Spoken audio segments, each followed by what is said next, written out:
We're now into October, and we've achieved or reached our first significant rainfall.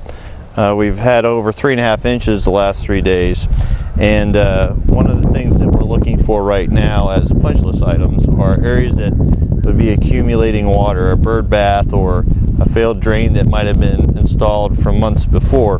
We're on number 4 Fairway. This area, as you can see, is holding a little bit of water, and you wouldn't have noticed it until now because we haven't had any significant rainfall. In this particular area, which is the landing area, approximately 220 yards from the green, we'll need to go in here just ahead of where this water stands, remove the sod, take the soil down 2 to 3 inches, replace the sod so the water continues to drain down the hole.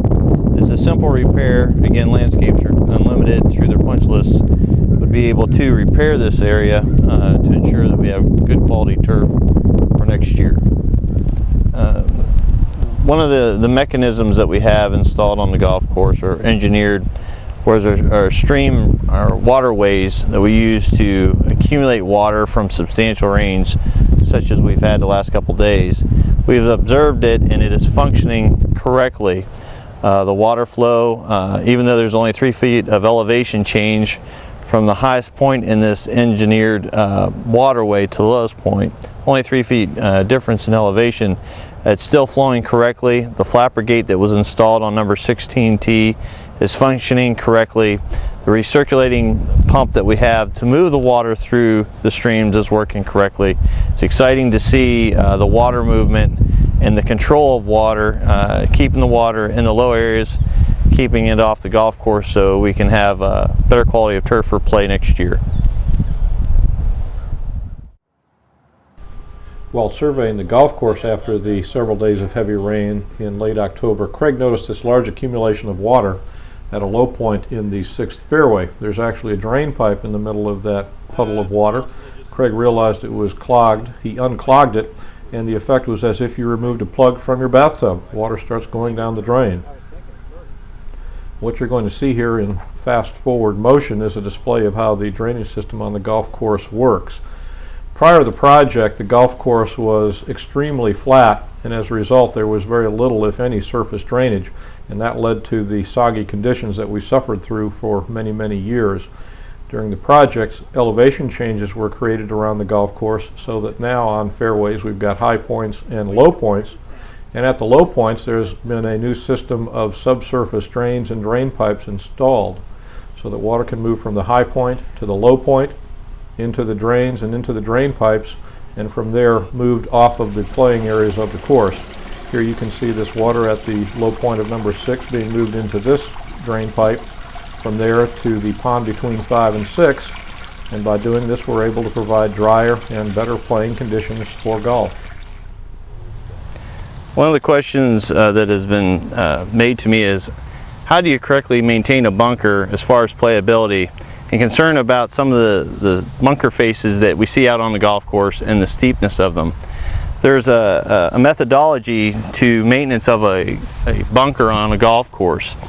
When a golf course is first built, as you have seen through some of the other vignettes, there's a methodology of drainage and the liners that have been placed into them.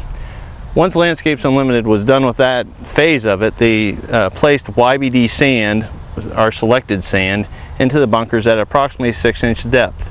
The reason why they did that is there's compaction that's involved when adding sand into a bunker. In the bottom or the flat of a bunker, you want 6 inches that compacts to 4 total inches of sand, and on the bunker faces you want 3 inches of sand that compact to 2. Here's the reasoning why. There's 2 parts to a bunker when you're playing it as a golfer. There's a face or an edge of a bunker, which is the high rise that you see behind me, and you have what's called the flat, or where you would stand and you would feel that you're flat in a bunker. There's a dividing line or a break point in the bunker between the flat and the edge, and I'll show you that now. It's approximately in this area where this is considered flat. This starts to taper up to make the edge. Starting from this line up, you should only have approximately 2 inches compacted sand on that bunker face. The reason why, when you have a golf ball strike and impact into that, the ball should not stay up in that area.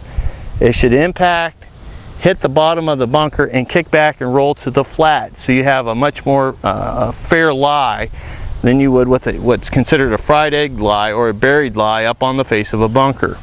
Once you get into a flat, you have 4 inches of sand. That allows the golfer to make a good swing or stroke at the ball and not hurt himself, and also have a chance to advance the ball.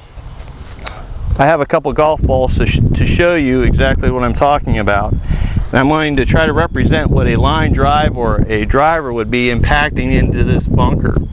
If this bunker is raked correctly, compacted correctly, the ball should strike in that bunker face and roll down past the break point or the edge, the flash of this bunker, and come into the flat.